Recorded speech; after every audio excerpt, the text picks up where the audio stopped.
Honda Stratos. Velho, o carro tá bem confiável pra andar. Agora a gente tá levando ali no Clécio, o mecânico da gente, porque ele acendeu a luz da bateria.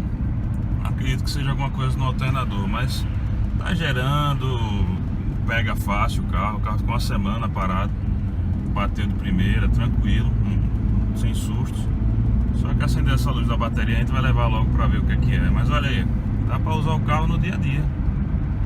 Ar-condicionado gelando, as marchas passando. Enfim, vamos dar uma aceleradazinha nele.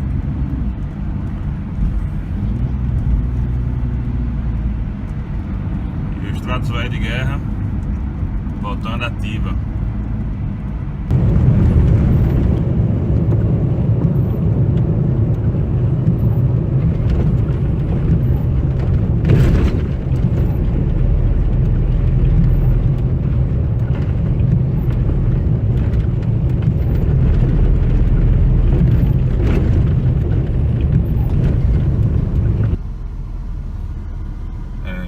Dá pra até rodar um dia a dia com esse carro, viu, bicho? A boia dele também tá meio maluca aqui. A gente tem que tentar resolver esse negócio. Horas marca, horas não marca, fica acendendo, mas o carro não tá com pouco combustível não. Acho que eu vou encher o tanque dele aí pra ver como é que fica. Eu botei da última vez, acho que foi R$150. Mas a luz tá ficando acesa direto aí da bateria. Vamos ver se é alternador mesmo. Tô indo com Duda, Duda tá aí na frente na Ranger. E a gente tá indo lá deixar em classe pra ver.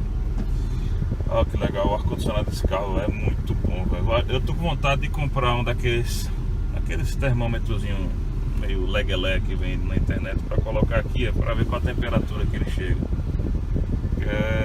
Tá muito bom mesmo. Bom, tentei ligar, não sei se eu não tô acertando, mas tentei ligar aqui o aquecedor do banco. Mas não vi muito resultado não, pessoal.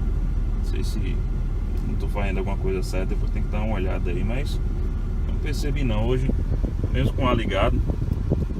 Mas tá chuvoso hoje o dia.